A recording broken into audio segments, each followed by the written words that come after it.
Welcome to the Yahowah blog. We're just a couple of days from celebrating the 6th of 7 Moed Miqraey of Yahowah. Having now made our way through the glorious occasion of Taruwah, we are approaching Yom Kipurym. And if you notice, I spoke of it in the plural, not as Yom Kippur. And the reason I did so is because I like to be consistent with Yahweh's terminology.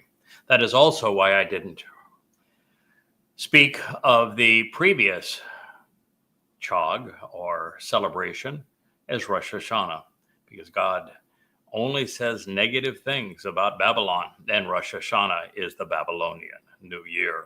I guess it's to celebrate the Babylonian Talmud.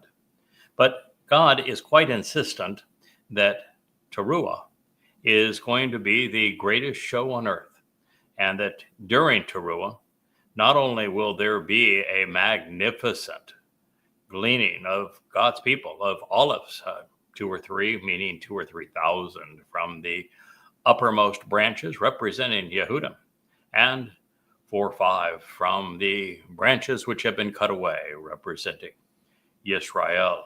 But that's just the beginning of things, because on that evening, during that evening, there will be the 4 chariots, the ones that are mistaken in Revelation as being the chariots of the apocalypse. There are no such thing.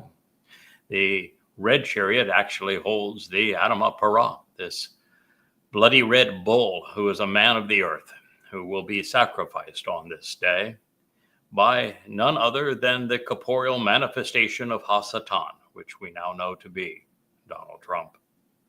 And on this day, there will be 3 other chariots, a black, a white, and a mottled colored chariot of various colors, because the black chariot will be taking those dressed in black, all of those who are overtly religious, to Sheol, while it picks up in the white chariot every Yehud and Yisraelite the world over who is not overtly religious and political, who has been misled as opposed to engaged in misleading others. And they will be brought into Jerusalem to benefit from the sacrifice of the Anima Parah. At the same time, there will be a dappled chariot that will do the same thing for Goyim. The Goyim who are not Christians, who are not Muslims, who are not Marxists, who are not MAGA, who are neither political nor religious, who are not conspiratorial and certainly not anti-Semites, who have the right attitude and aptitude to be of value going forth during this millennial celebration of Sukkah, will be brought in that dappled chariot, also to benefit from the sacrifice of the red heifer. That sacrifice is explained in Numbers 19. You'll read all about it if you study why Eliah will be the master of ceremonies, because he performed similarly, ousting all the stigma of religion and politics from Israel 2,888 years prior to this moment. And you will also experience at this time what is presented prophetically in Numbers 5. And that is to cleanse and to purge this remnant of Yisrael, such that they are prepared to meet Yahweh and the Messiah Dowd and enter the millennia celebration of Eden on earth during Sukkah. So this is a marvelous time, because it will present many, many thousands of Yehudim and Yisraelites along with Goyim, so that they can be prepared for this day on Yom Kippur. Now, on Yom Kippurim, one of the things that is quite interesting is that we will have already witnessed on Taruwah the transformation of the earth to the Garden of Eden. All traces of the religious and of religion, all traces of the politicians and politics, all traces of militants and their weapons of war will all be extinguished. They will all be incinerated so that there is no trace of them. And then the entire earth will be transformed into the conditions experienced in the Garden of Eden. And with that, there will be the expectation of life as it once was, 6,000 years ago. We made a post this morning speaking of that reality, and I'm sure we are going to get a lot of pushback from people that are very uncomfortable with what it implies. But in a world that is so poisoned by religion, where women are demeaned and where women must be clothed from chin to toe, can't show any ankle, and most certainly, if you're a Muslim, can't even show anything but your eyes. Even them, they should be hidden. And in Judaism, the woman must be shaved bald after her wedding and again wrap herself all up. These are religious traditions that are exceedingly unpopular with God. God wants women and men to enjoy one another, to see one another as beautiful, to fall in love and enjoy one another's company, to see the beauty that is to behold in one another. So, since we know by God's own testimony that he is reestablishing Eden on earth, and on Sukkah, he is taking us back into it, what do we know about the attire in Eden? It was nakedness, wasn't it? They didn't wear anything, and they were not the least bit ashamed or concerned about it. God said it was good. They thought it was good. You should hear Adam's speech the moment that he saw Chawah. It was basically yowza. Now this is a sight for happy eyes. There is no shame in our nakedness. There is no shame in loving sensuality. God never speaks against it. It is men and their religious influence that have done so. And unfortunately, we live in cultures that have been conditioned by the religious for 6,000 years. And so their legacy, their stigma, their stain, their stench is hard to wipe away. But it wasn't until Adam and Chawah rebelled against Yahweh that they felt there was something wrong with their nakedness. And thereafter, nakedness is only used to speak of those who are being exposed for being religious. So there's a story in all of that. And what we wanted to do is to help you understand, to be more comfortable with Yahweh, his creation, and our relationship with him.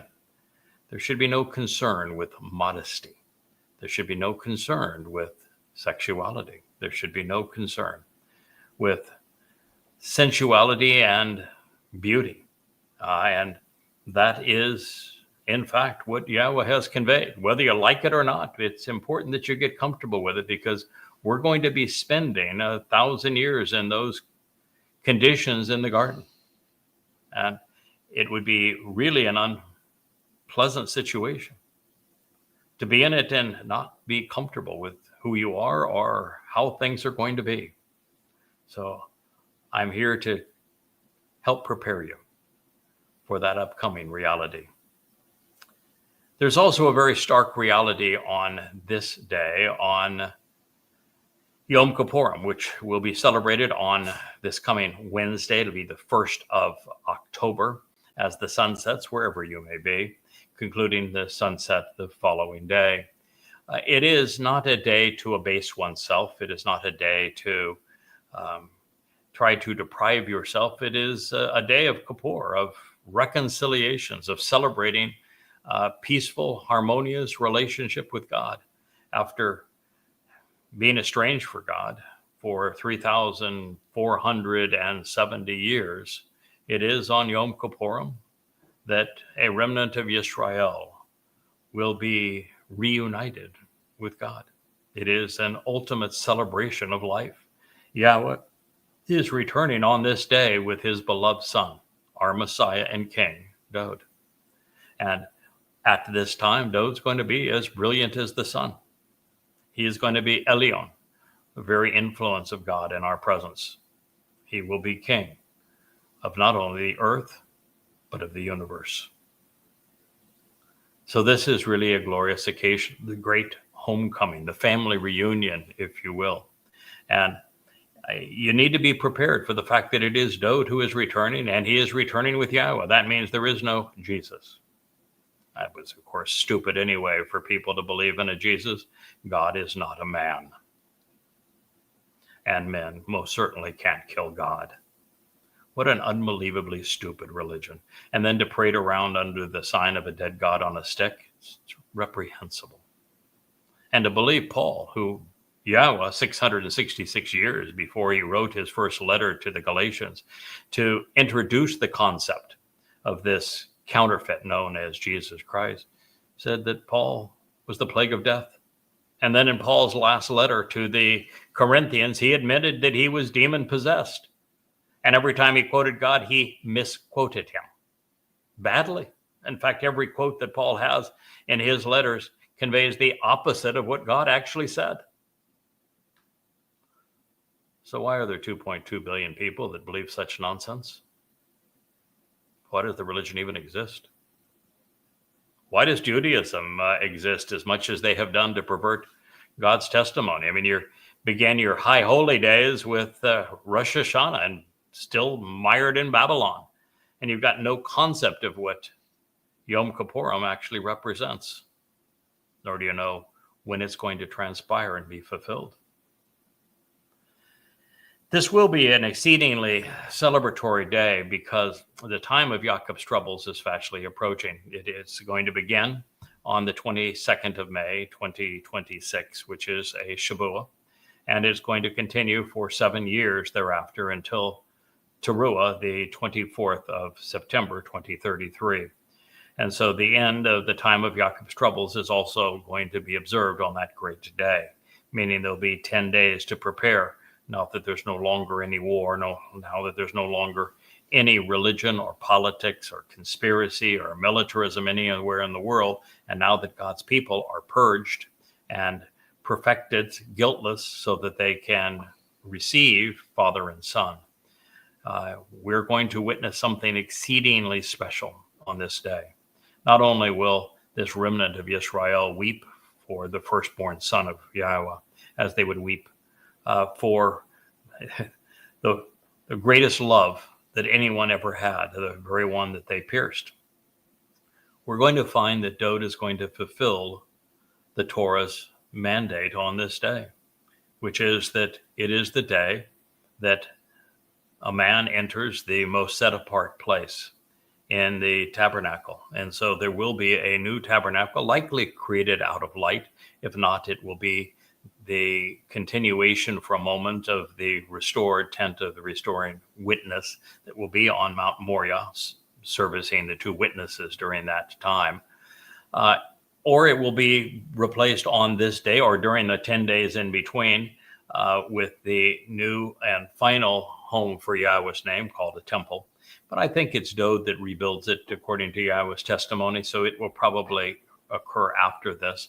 But we are going to have a anointing of the Kippur, of the mercy seat, which would normally require entering the most set apart place of the sanctuary to do this. And it will be Dowd David, who will be adorned as the high priest, who will accomplish this upon his return. And he will sprinkle 7 drops of blood from the bull. That's why there is an Adamah Parah. And from the goat, which is why Eliah is there, because he is symbolic of that goat. And it will then allow the ultimate reconciliation between God and his family. So this is an extraordinary time, and it serves as the gateway for our return to Eden, to camp out with Yahowah for 1,000 years, beginning on Sukkah, which will be then in that year, the 7th of October, 2033. So you have your bearings, you got a feeling for how all of this is going to play out, because this coming celebration of Yom Kippurim, 2 days from now, on the 1st of October, as the sun sets this Wednesday, is simply a way to remember, to celebrate, to observe, to capitalize upon what's going to happen 8 years from now. So the purpose of the 6th appointment to meet, this moed, this restoring witness to the eternal testimony, this invitation to be called out and meet with God, a Miqraey, is defined by its name. God wants to Kippur, reconcile. His relationship with Yisrael, those who engage and endure with God, and with Yahudah, the beloved of Yah. And there will even be Goyim reconciled at this time because they will have been brought in on the dappled chariot. So there will be many reconciliations occurring simultaneously. So Yom Kippurim is the day of reconciliations. It celebrates Yahweh's return with his beloved son and the resulting restoration of his relationship with his people. This is what is described in Yirmiyah 31. This is the ultimate and most celebrated of all family reunions. This family being the Bereth covenant. Now, while that's great news, the souls of those who ignore, reject, or misconstrue this summons will either cease to exist or they will be exiled. And we know this because that black chariot will be picking up all of the religious dressed in black, all of the political and conspiratorial, the militant, and will be taking them off to Sheol. And most of the earth is just going to be expunged of people, which is why those who have the potential to be allowed into the millennial Shabat will all be brought into Jerusalem for this purpose. And even then, not all of them are going to survive, because we're going to play out the prophecy in Numbers 5. And in Numbers 5, there is this drink that is of water and ash that has been created by the sacrifice now of the Adam of Parah, Numbers 19. And drinking that is this test of whether or not someone is trustworthy enough to be worth the effort of bringing them into the millennial Shabbat and teaching them what they need to know to become part of God's family. So this is great news for some and not for others. There will be many who cease to exist at this time, and many others whose life will be celebrated for 1,000 years, and while others will watch because they have participated in the Shabuah and the Taruwah in gathering and harvest, they're going to watch as immortals. And along the way, we're going to determine how this date fits into Almighty's prophetic timeline, which I've already shared with you in the introduction. But it's important to see how this is the 6th of 7 Moed Miqraey. That is why that menorah that is spinning over my left shoulder and this one that is on the shelf over my right shoulder have 7 candles. This would be the 6th of 7 candles. When one considers the words of the prophets, the picture that Yahweh is painting is of the return with his beloved son, Dowd David.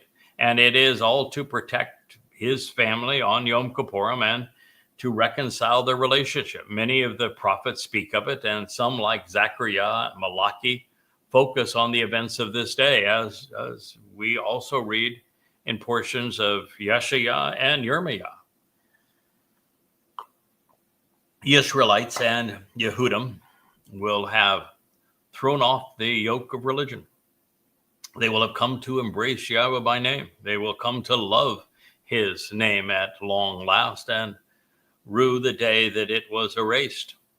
However, for those who have come to destroy Jerusalem and annihilate Jews, their rendezvous with destiny will not have gone as they would have hoped, and they were eradicated on Taruwah just 10 days earlier. So this Moed Miqraey, designated by Yahweh as Yom Kippurim, has become known as the Day of Atonement. Over time, rabbis altered God's testimony to suggest atonement, which is a religious term for reconciliation, could only be achieved by afflicting oneself. As a result, Yahweh's intended reunion with his people at this time was corrupted, such that it would imply religious suffering and the deprivation of life by ultra-Orthodox Jews, and they would abstain from all food and drink for 25 hours. But Yahweh says nothing of a fast.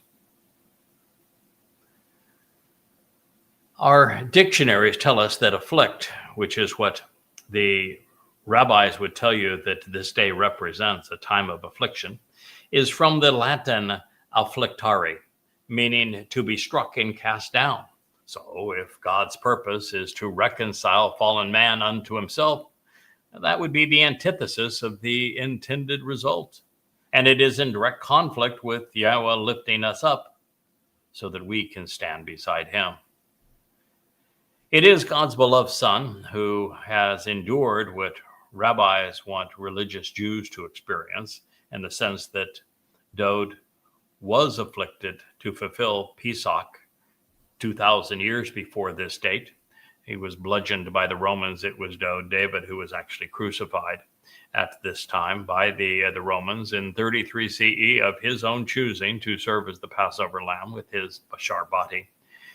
And then his soul took our guilt and carted it off to Sheol 2,000 years ago, so that it would never be seen again, making us appear not guilty before God. And then he, as the Bekor, the firstborn son of God, made it possible for us to be part of God's family, Kipurym, Bekorim, if you will, firstborn children of God, as a result of fulfilling Chag Matzah in 33 CE, year 4000 Yah.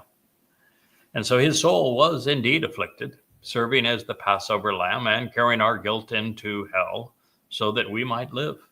And then, as I say, on matzah, unleavened bread, the Messiah's soul was tormented, cast down, abused, as it carried our guilt with him into what is essentially a black hole, never to be seen again. So we now appear perfect in our Father's eyes. And yet, this profound and essential truth was lost when Kipurym's purpose was misconstrued to infer that those being given a second chance at reconciliation should afflict their souls on this day. And I'm certain that clerics and translators alike are wrong with regard to man depriving and humbling himself during the 6th Moed Miqraey. But as we delve deeper into this day, I'll share the evidence with you, such that you can decide how you think we should celebrate God restoring his covenant with his people. Now, to appreciate Yahweh's perspective on this day, realize that his son's Pesach and matzah sacrifices serve as the most beneficial gifts ever offered. With Bekorim, we enjoy the result as the covenant family is born. As a proud father, God watched his Ruach spirit enrich, empower, and enlighten his son. And then his family on Bekorim followed a millennia later with their emancipation on Shabuah, 2 millennia later, such that the beneficiaries of the covenant would become more capable with each passing day. So there is this sense of satisfaction in witnessing us perform to our full capability, particularly as we are participants in Taruwah, which is probably the greatest day, most spectacular day in all of human history, as it will be played out 8 years from now. That's why I shared some of the events that will take place on this day. And I only shared just the snippet of it because, well, we talked more deeply about it in previous programs. And it is because of that day that when Dowd returns, this will be an exceedingly pleasing day as he returns to his family, who is now going to appreciate and adore him. So we know that a gleaning of a remnant of Israelites and Yehudim will be here in the really extraordinary seats, the immortal seats around Dowd and Yahowah as they return, because they will already be covenant, and there will be many joyful Israelites and Goyim, all now scrubbed clean and anticipating this glorious day. They will look up at Yahowah and Dowd's arrival and exclaim their names. All the while his chosen Mashiach, after preparing the Kippur mercy seat of the Ark of the Covenant for our reconciliation, will celebrate having known that Yahowah removed the trash 10 days earlier. All that is left are joyful hearts. All the while Yahowah's Spirit will continue to nurture a earth restored to the conditions of the Garden of Eden. So imagine observing God's countenance for the first time, looking into his eyes. You're only seeing a diminished manifestation of him, but it will be glorious nonetheless. You'll see a smiling face and relish the feelings which will come over us as we walk up to our Heavenly Father after thanking Dowd for the opportunity to be here and giving both a hug. Consider the thrill of having Yahowah write his Torah guidance upon our hearts, inside of us, enabling us and equipping us for this opportunity. Think about the songs we're going to sing, particularly alongside the man who wrote them, Dowd. The sights we will see, the people we will meet, the things we will more fully appreciate. Well, all of that's going to occur on this day. Yom Kippurim, the Day of Reconciliations, celebrates Yahowah's long-awaited reunion with his people. It is a welcome home party. As part of his family, we are prepared for the final step in our journey, where we camp out with our Heavenly Father throughout all time. Miss Leah. Can I make an announcement? You can. Trump just announced himself sovereign over Israel right now. Trump is. Yeah, his 20-point peace plan. Yeah, he. I wanted to stab the computer. What my wife just said is that the beginning of the time of Jacob's troubles is caused by Donald J. Trump. Trump is the person that Christians know as the Antichrist, although there was no Christ. So I guess it's still fine to say he is Antichrist. Knowing that Christ is a term that is anti-Dowd, because he was robbed to create the caricature. But he is Satan incarnate. He is the one that the prophets spoke of that would be the Torahless one that would betray Israel. And we heard 4 or 5 days ago when Trump so that he said that he would absolutely prohibit Israel from annexing and occupying Judea and Samaria, the land that Yahowah, God, gave to them, that he was referring to Israel as his vassal. And unfortunately, Israel put themselves in this position, but it is a day where Netanyahu now is meeting with Donald Trump, who is imposing his plan, and Donald Trump's plan will cause Israel to give up its very heart, offering its heart up to the Islamic terrorists that want to destroy it. We've told that emphatically by the prophets. We're told even when it would happen. We're told who would make it happen. We've known for a decade that it would be the President of the United States at this time that would betray Israel and force the two-state solution on Israel that would make the Jewish state completely indefensible. And the only way for that to have happened is for Netanyahu to be played. And Netanyahu was played twice over. He was played by the Muslims, and played may not be a comfortable term for you to hear, but what it means is that really, really dumb people with an average IQ in the 60s did something that they knew would cause the response that Netanyahu came forward with. They did not invade and bludgeon Israel with the intent of occupying Israel, not with 4,000 people, mostly on foot, mostly lightly armed, many on motor scooters. That was not an invasion force that was set up to occupy, to colonialize, to capture southern Israel. It was a group of people who were sent there to rape, to pillage, to torment, to abuse, to kidnap, and to savagely murder, such that Israel would become so angry that they could count on Netanyahu responding by entering Gaza to shatter it, to destroy it. And that's what he did. And they knew that by doing so, that the Muslims who died would be perceived as martyrs, win-win for them, and that the world would view what Israel did as so horrendous that the destruction of Gaza would cause the entire world to turn on Israel, and that the last bastion of hope would be the most miserable and hopeless individual in the world, Donald Trump.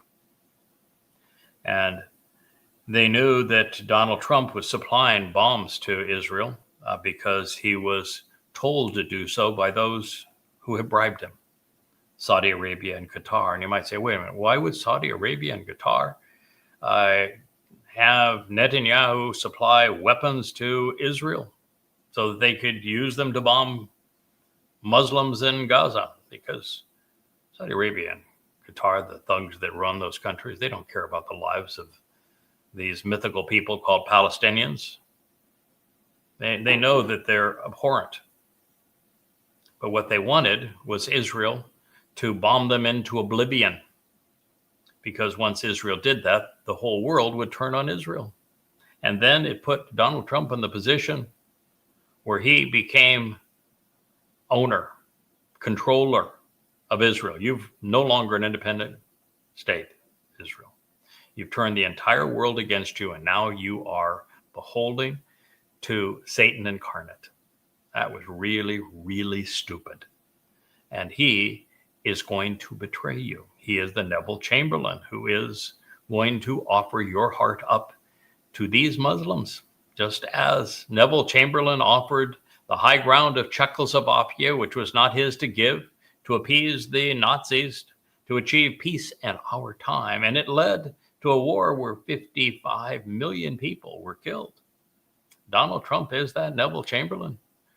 Israel is his Czechoslovakia. Muslims are his Nazis. MBS is his Hitler.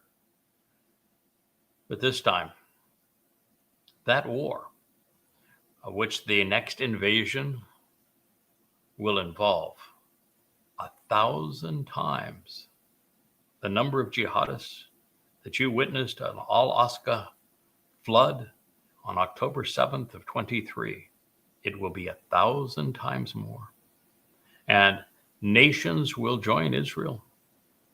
The Saudi Arabians, the Qataris, the Emirates, Turkey, Egypt, Syria, Lebanon, Jordan, Iraq, Iran, Yemen. Israel's going to be devastated. But this war is going to be an interesting affair because the United States at this point is not going to side with Israel. It's going to side with Saudi Arabia and Qatar. And it'll be particularly devastating because China and Russia are now exceedingly opposed to Israel because Netanyahu's ill-fated bombing of Iran. And so there really is no hope for Israel until Yahweh returns. That's why Taruwah is so essential, because Yahweh stops the carnage of the time of trouble at that point. But what we're sharing with you now, I have known for over a decade. I have stated it as openly as I possibly could, that an Islamic state would be carved out of the heart of Israel. It would happen at this time, and that the United States would be the final betrayal of Israel. And it is happening exactly as I foretold. And then on November 4th, right after the election, I announced that Donald Trump was the Neville Chamberlain, and shortly thereafter, that he was the demon-possessed monster that would betray Israel and that would destroy the world. And ladies and gentlemen, that is exactly what we're witnessing. Now, it all ends on Taruwah, and we have a great celebration on Kipurym. But imagine having come out of that time, coming out of a world with all manner of natural disasters, likely comet impacts, volcanoes erupting, great tsunamis, terrible storms, and of course war, world war. Russia against the United States and Europe, China against the US. The world will be engulfed in atomic war, and Israel will be inundated by millions of jihadists and the nations all around. But it all comes to an end. And not only does Yahweh stop it, he goes so much further than that. He restores the earth to the conditions of Eden. Now, if you've been misled and you think there's going to be a Gog from Magog and an Armageddon and a Valley of Dry Bones and all of that sort of thing, you can cast that all aside. The book of Ezekiel is not prophetic. It speaks of Satan's agenda, and the Copper Khan, who is measure man of that book, is none other than Donald Trump. So that you can be assured will not happen. But it's going to be more than just the end of the last war. This transformation to the conditions of Eden are going to be extraordinary. So, we hope you're there. I hope you're prepared for what is going to occur, for what is being offered, that you will do as I've struggled to do over the last 24 years since I met Yahweh. And I met Yahweh, I was already non-religious. I had rejected Christianity. I had rejected politics. I had rejected militarism when I met him. But, you know, these beasts are so pervasive within our society.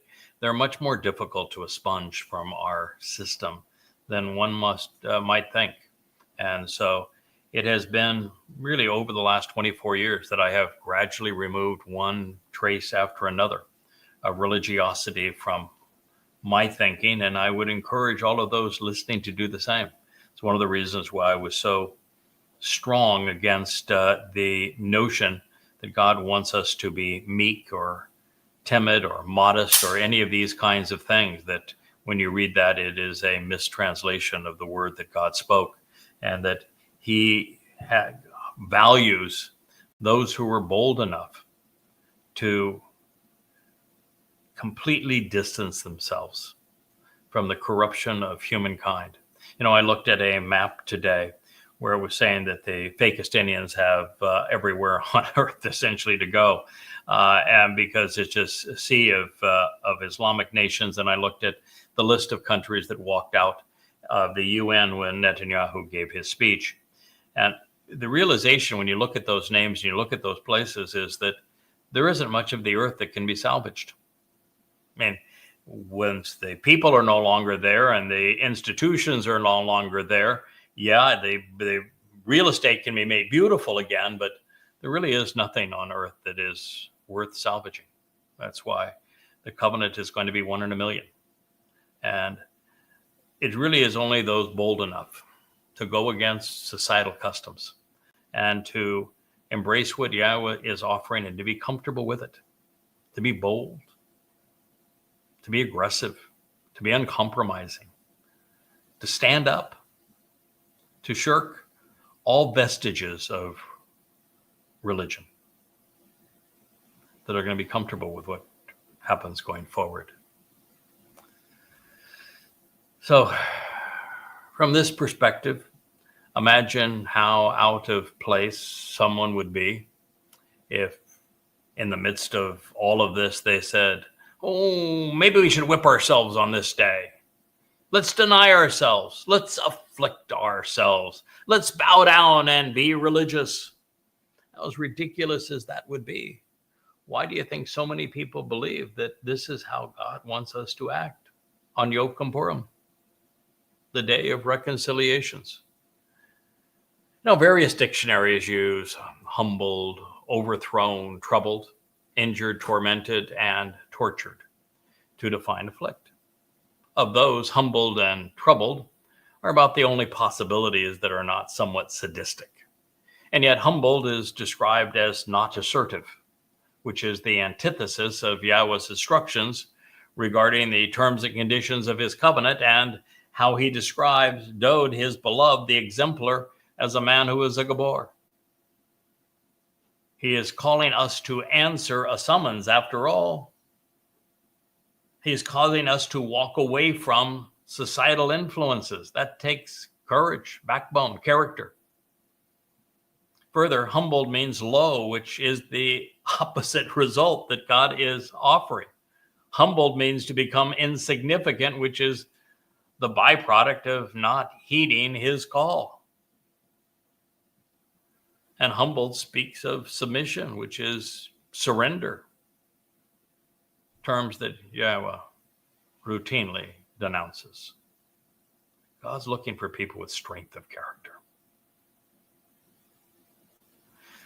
You know, it even gets back to this idea of nudity, which is why we push back on modesty with it, and the branding, where we are showing the joy that will exist in the earth return to Eden, and that there is this marvelous understanding that comes from what occurred in Eden and what is said thereafter. When you can be as Adam and Chawah, naked, and be comfortable around Yahweh, it's because you got nothing to hide. It's because you know that he can see you, he can be with you, he can experience you, he can work with you and see the beauty in you, the joy in you, the competency in you, the reliability in you. And if you need to be wrapped up and all covered up, it really says that you don't want God to see you, that you're uncomfortable in his presence. I mean, yeah, this is all symbolic, but it's symbolic of something extraordinarily profound. You need to be able to be symbolically naked before God and know that what he sees in you is worthy and good, useful, right, productive, reliable, purged of religiosity. Something to think about. So moving from afflict to affliction doesn't help us any. It is defined as the cause of persistent pain and distress, as great suffering. And that may be the devil's means to a grand reunion when those who have followed him politically and religiously end up in Sheol, hell, but it's certainly not God's idea of a good time. It is the depiction that Allah has of how he's going to treat everyone when they finally meet him.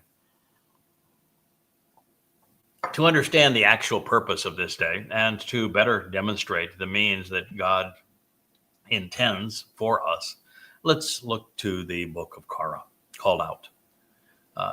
Missing the point, the religious named the book Leviticus in the 14th century. But the book's name is Korah, and Korah means to be invited, to be called out, and to meet, in this case, with God. So immediately after concluding his thoughts on Taruwah, we find, then Yahweh, it's a transliteration of the name of our Elohah, God, as directed by his Torah teaching and his Haya existence, declared the word, Debar, to Moshe, a name which means one who draws out. Draws out of what? Mitzrayim. What does Mitzrayim mean? It's Mitz, Sarah, and the plural, Im. Sarah is trouble, confinement. It's to be restricted by religion and politics, which are control mechanisms. And the my before Sarah speaks of to ponder the implications of these things. And so Moshe is named to draw us out of and away from the negative influence and the controlling nature of religion and politics. And this time of Israel's trouble, Esra, it's based upon Mitzrayim. It means you need to walk away from it even now. Even if you're in Babel or if you're still in Mitzrayim, as the religious are, you need to walk away. Moshe and the Torah draw us out, saying, exclusively, during the 10th month, during the 10th of the 7th month, I'm so frustrated with the rabbis who call this the first month of their new year, when Yahweh refers to it as the 7th. I tripped on my own tongue. It's just utter frustration as to how people claim to speak for God, and they will change the word of God so that the 7th month becomes their first month. It's just absolutely reprehensible. So exclusively during the 10th, this would be the 10th day, it means it's from Ashur, which means to enrich, of the 7th, Shabai, 7, from Shaba, which means to promise, to offer a solemn oath based upon the formula of 7. So exclusively during the 10th of the 7th month. 7 months would be 7 months from Abib, which is the host of Pesach, Matzah, and Bikurim. So exclusively during the 10th of the 7th month is the day, Yom, of reconciliations, of the Kipurym, of the pardons and forgiveness. It's from kafar, to make reconciliation by purging and covering. This exists as, this was, is, and will always be, called imperfect, true over time, a set apart and special. Qodesh, if something is Qodesh, it means that it is set apart from the profane and common things of the world. And unto Yahowah. What is the single most common thing in our world? Religion and politics. 1 and 2. I don't know which one is more common, but I think religion has actually been slightly more common in our history than have politics and government. But they are intertwined. That is why Babel speaks of the intermixing and commingling of these things.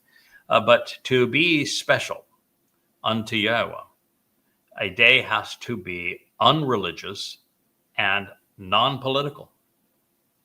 That is something for you to think about.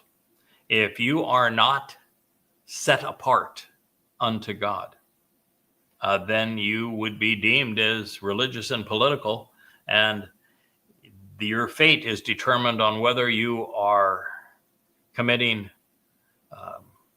what would be considered the crime of commission or subject to omission. Omission means you were misled.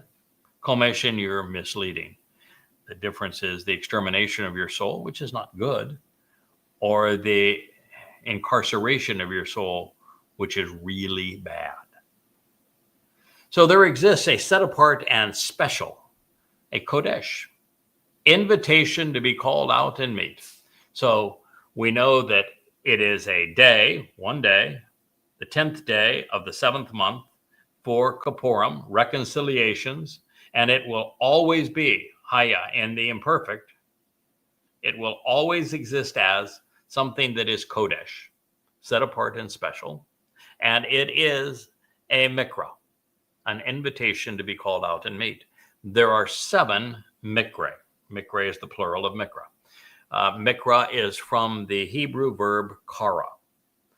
We had somebody that was doing words of the day, and I beside me why they would begin with such a obscure term, but they picked a term that was only used once, and even then misrepresented it. When there are so many marvelous Hebrew words that are used many, many times and that have exceedingly important, well-defined purposes. And Miqraey is one of them. Miqraey is based on the verbal root kara. It is preceded by the me, which is an interrogatory. So it means to ponder all things related to kara. Kara is an invitation and summons. It is a time to be called out, to meet, to greet, and to be welcomed. It is an occasion to read and recite. And so it's to think about all of the implications of these things. And there are 7 of them. They are designated by the 7 lights on that menorah that is spinning over my shoulder. There are very few things as important as a day which is Qodesh to Yahweh, of which reconciliation, Yom Kippurim is, and as a day that is a Miqraey, Miqraey in the singular, which is a welcoming summons to read and recite, an invitation to be called out and meet. This is important, and it ends la atem, which you could simply render to you, for you, concerning you, or because the preposition speaks of approaching and drawing near, for you to approach and draw near. And it was atem versus atah, which means that it speaks of you, plural. You all, if you were in the South, or if you were covenant, you, ya, all, from a covenant perspective. So excuse me for stating the obvious, but this is the word of Yahweh. He's the one speaking here. He's using Moshe as his mouth. And he just so happens to be God. Fairly important position. Well, at least if you want to enjoy this life, be productive in this life, and live beyond it. He is the creator of the universe. He is the author of life. He is the one who gave us the Torah and the prophets. He is the one who spoke these words. Therefore, anyone who would discount, misconstrue, or replace this testimony with religious jargon is not just circumventing God's intent, they are misleading those who believe them. And that would include every author of the Christian New Testament, as well as the authors, the rabbis of the Babylonian Talmud. We do not very often see a declaration announced with Ak. It is really quite rare in the Torah. It means exclusively, only, without exception. No excuses, no deviations. This is really important. Why? It's God's homecoming. God himself is coming home with Dowd. If you're not there and you're not prepared for their return, then you're going to be incinerated. Then you're going to, or be incarcerated. This is not a day to take lightly. Therefore, there is something extraordinarily unique about Kippurim, something which will occur this one and only time on this one and only day. There is no other day that designates Yahweh's return with his beloved son, Dowd, other than Kippurim. It's the day. So the numbers designating the timing are also instructive in themselves. This is the 7th month, the time of promise. We're just about to begin the 7th millennia. It is the 10th day, symbolizing our enrichment. 7 is conveyed by the Zayin, which depicts a plow removing weeds while turning over the ground and preparing it to receive nutrients and support new life when moving in the direction that God intends. 10 is portrayed by Yahweh's Yod hand reaching out to us at this time. So as is the case with the other Moed, the eternal witnesses to the restoring testimony. Yom Kippurim, the day of reconciliations, this is presented as a Miqraey Qodesh, a set apart and special invitation to be called out and meet with God and with his beloved Son. This designation helps shape our appreciation for how it should be observed. It is an opportunity to read and recite the Torah, to proclaim Yahweh's name, to invite friends and family to come home with us, to summon God's people so that they come back home, and to welcome them into the covenant, or at the very least to be part of that mortal remnant. Kippur is used 8 times, always in the plural form as Kippurim. It is based upon the verbal root kafar, which I have to laugh at because while the word means to make reconciliation by purging and covering, and this indicates that by purging us of the residue of religious corruption, we are cleansed of its stain and stigma. I have to laugh for 2 reasons. One is that when you read the story of the sacrifice of the animal parah, Numbers 19, and you read the story of the beneficiary, which is the religious nature of Israel, in Numbers 5. And you take those prophetic stories into account and you hear what Yeshaya and the Torah have to say about the bull and the role the bull plays on Taruwah to purge the religiosity out of this final remnant. That how rabbis and everyone else, Christians and the like, just have no concept of what they call the red heifer is all about, and what is going to occur on this day to purge people of their religiosity so that they can be seen in Yahweh's presence. But the other reason I laugh is that long ago I came to realize that the Quran, which I have written 5 books to expose and condemn, this would be volume 5, no, this is volume 3 of those 5 volumes, 825 pages apiece. What I came to realize many years ago is that the Quran is actually written in Hebrew, and that Arabic is nothing but a bastardized version of Hebrew. And the letters are all the same. The pronunciation of those letters is the same, and the vocabulary is very, very similar. For example, Quran is this root that I've been talking about of Miqraey, kara. Kara means to read and recite, which is how it was picked up for the Quran. And of course, the Quran is largely comprised of Talmud stories that the rabbis sold to Muhammad. And so it has lots of Hebrew stories in it. And Hebrew, therefore, pronunciation of terms. But when you find Allah, who is modeled after Satan, and he is constantly condemning the kafar to die. And kafar is typically rendered as infidels, but it doesn't mean infidels. In fact, when you read the Quran from an interlinear and you examine the vocabulary underlying it, you'll find that even in Arabic, the kafar means to purge, to be covered, and it speaks of the reconciled. And so when Satan is all up in arms and he wants his Muslims to go off and hunt down and kill the kafar, what he's really saying is that those who have benefited from this purification of our souls that Yahweh is offering are the enemies of Satan.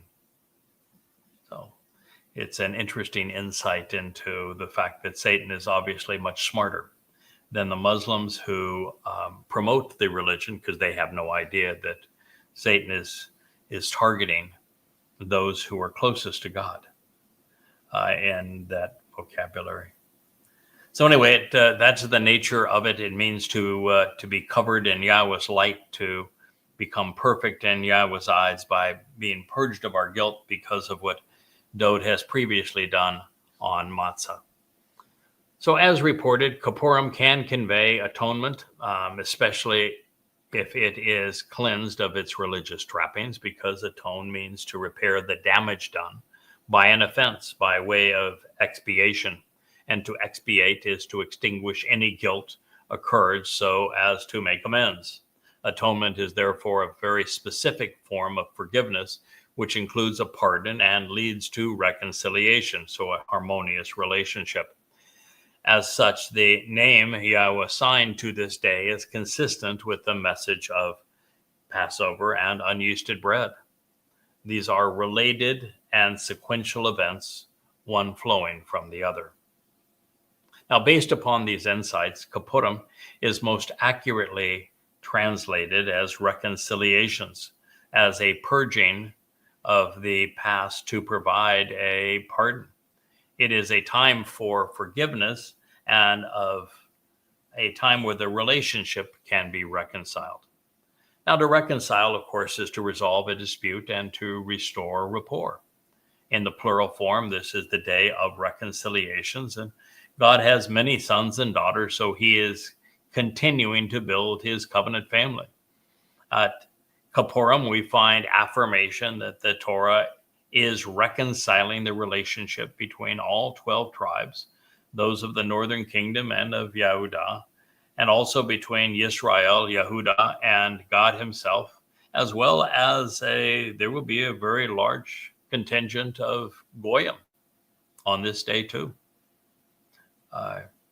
merged into Yisrael in some ways and separate in others, but nonetheless purged to participate in our return to the garden. The Day of Reconciliations is between Yahweh and his people, and Yisrael and Yehudah, as well as some of the workers of the millennial Shabat, Goyim, although they have a different role. It has nothing to do with Goyim in the sense of their covenant participation, at least in this point. The Goyim on this day will be brought in to be the workers during the millennial Shabbat. That'd be the greatest job ever and the best working conditions ever, and vastly superior to the alternative. So don't feel sorry for them. They're going to be celebrating the fact that they were chosen for this opportunity. But that's their role here. And I think they'll be celebrating too. So there are many, many different beneficiaries and prophetic implications to this day. And we will consider ourselves fortunate to be allowed to witness the reunion that will have taken place because we were adopted into this same family. There is another, albeit related aspect of Kipurym. Kipureth, like Kipurym, is based on kafar, and it is used to describe the cover of the Ark of the Covenant, which comprises the mercy seat, which is also Dowd's throne. It would serve as the place of reconciliation when the high priest sprinkled the Kipureth of the Aaron Eduth of the Ark of the Enduring Witness 7 times with the blood of the sacrifice during the Day of Reconciliations. For context, here is one of the 27 times that the Kipureth is mentioned. It reads, when Moshe went into the tent of the eternal witness to the restoring appointments, the Moed, to speak with Yahweh, he heard a voice speaking to him from above the Kipureth, the mercy seat, the place of reconciliation, the cover or lid of the Ark of the Covenant, representing purging the past to cleanse the soul, from kafar to purge, cleanse, remove, and cover in the process of reconciling a relationship, which was beneficially associated with the Ark of the Enduring and Restoring Testimony, Ha-Eduth, and for the purpose of making the connections to understand. The two, Karbuim, these are the winged malach, if you will, but a very high status of a malach, cherubim, speaking with him. So you've got these cherubim who are representative of protection. They were on the walls of Eden. They are on the walls of the most set apart part of the tent of the witness and also of the temple. And they are on the sides of the Ark of the Covenant. If, this would be the Ark of the Covenant, the front of it is open, but you have one of the cherubim wings that would be on this right side, kind of like an armrest, if you will. And then the other wing going halfway across the back. And then would meet with the second one, doing the same thing across the back, sort of a backrest, if you will, to turn it into a comfortable seat. And then the armrest on this other side. That is how the cherubim are positioned on the Kippur, the mercy seat of the Ark of the Covenant. And they're mirrored on the back wall of the tabernacle as well, larger versions of them. And in this particular case, there were real ones that were speaking with Moshe. So what we're reading here is that the merciful cover, the Kipurym and Kippur, are symbolic of, if you will, maybe even a garment of light provided by the Ruach of Yahweh, adorning us when we become covenant. Although that may or may not occur in that way, because what I had previously perceived is that God would have to have a way to purge us of our guilt. But he really doesn't, because he came up with a far better plan. Its removal. Our guilt was taken into Sheol on Matzah by Dowd and forever put out of sight, such that it never could be seen again. That's one of the reasons that we can appear before God naked, symbolically, if you will, and be very comfortable in his presence. It's why the children of Israel were so uncomfortable, even after 3 days of getting their clothes all cleaned and prepared and getting themselves all scrubbed up to meet with Yahweh at the base of Mount Horeb during the beginning of the Exodus. And yet they told God to go away. They didn't want to hear from him or see him again, lest they were going to die, because they didn't feel comfortable in his presence, even all scrubbed up and clothed to the T. They didn't like God looking and seeing them as they were. So this really is a mindset and an attitude where you get so comfortable with God, you don't rely on any kind of separation or covering. So I would just say that God has provided a way to make us perfect in his eyes, and to make sure that we wouldn't miss this metaphor in Bereshith 6:14, he called the ark being covered in called the ark that was being covered to the other ark a bereth, a family home. So this is relevant because we will soon discover that Yom Kippurim provides the opportunity to bring Yahweh's family back home together. And at the conclusion of Korah, Leviticus 23:27, we also find confirmation that the Day of Reconciliations isn't for God. Nope. It is La Atem, for all of you to approach and draw near. God is calling a meeting. He has invited the participants, and he has defined the purpose.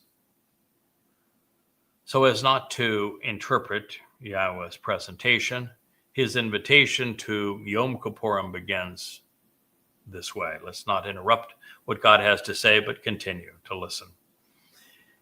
Then Yahweh declared the word to Moshe, one who draws out, saying, exclusively, during the 10th of the 7th month is the Day of Reconciliations. This exists as a set apart and special invitation to be called out and meet, for you all to approach.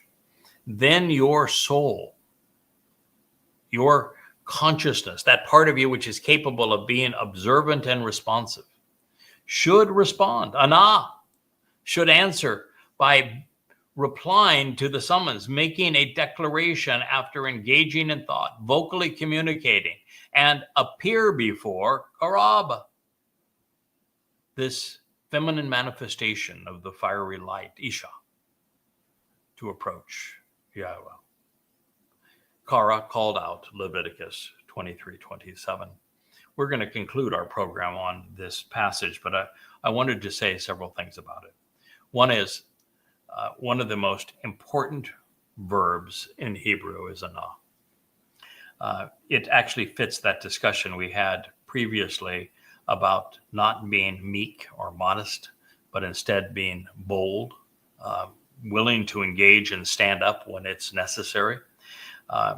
When Yahweh is explaining to Israel that he chose Moshe to speak through, and he did not choose Miriam or Aaron to speak through, and that their claim that they also spoke for God was dead wrong. That if you speak for God, and that's true, that God has announced that you indeed speak for him, and it's very clear that he has made that announcement. But beyond that, he went on to talk about why he chose Moshe. And he did not say because he was the most humble.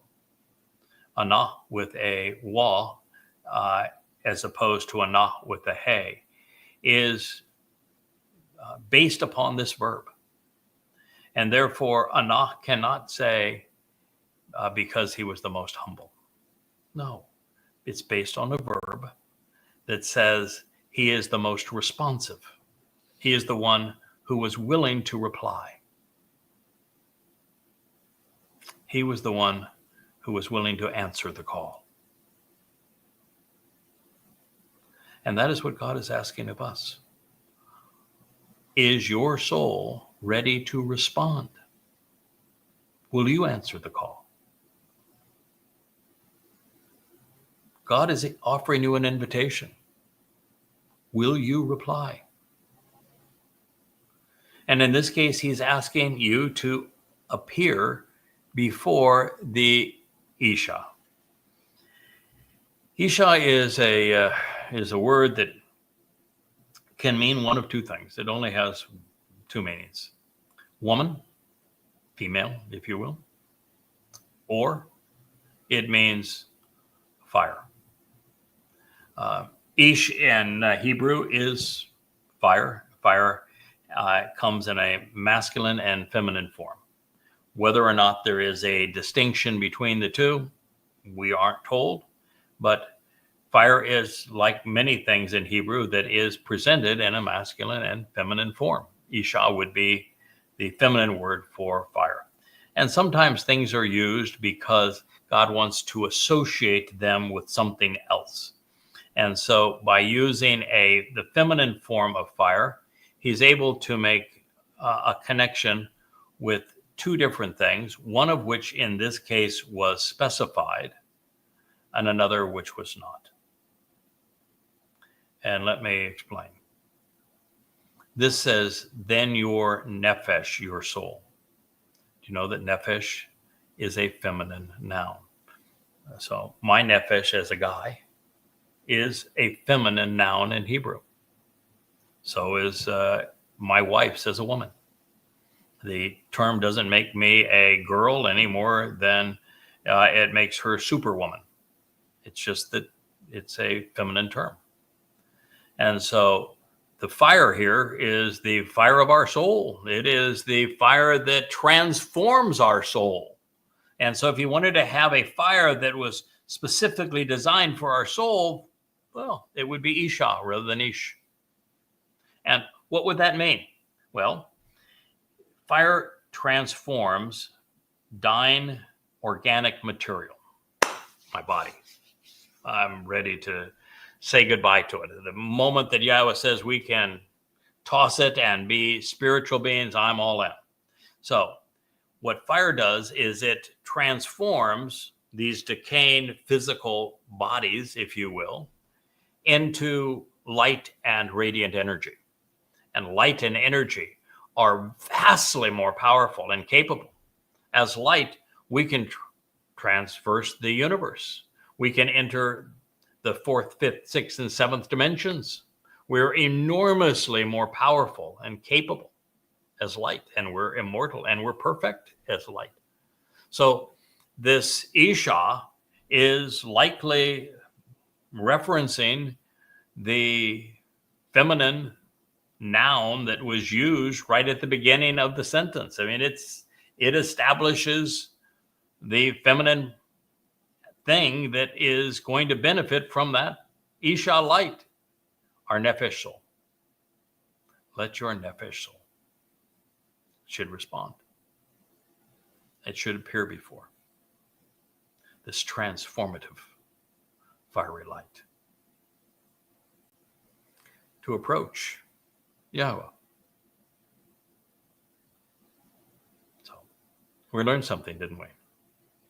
First time, I've been through this material. Oh boy, I bet I've been through it 20 times, 30 times. And I've always wondered, why did God choose to use the feminine versus the masculine word for fire here? And I understand fiery light and the transformative effect on Kipurym and all these other Moed Miqraey, where Yahweh asks us to do exactly the same thing, to come into the present, to come close, to draw near, which is what Karab means, coming close into the proximity of. But I always assumed that it had to do with the fact that the Ruach of Yahweh is also a feminine noun, and maybe it was the Ruach who was participating in this event in this way, and maybe God is deploying the Ruach, but guess what's not mentioned? Ruach. But what is mentioned? Our Nepesh. And so Nepesh is the feminine thing that would cause God to use the feminine version of fiery light. So let me read the statement again for your edification. So this exists as a set apart and special invitation to be called out and meet, for you all to approach.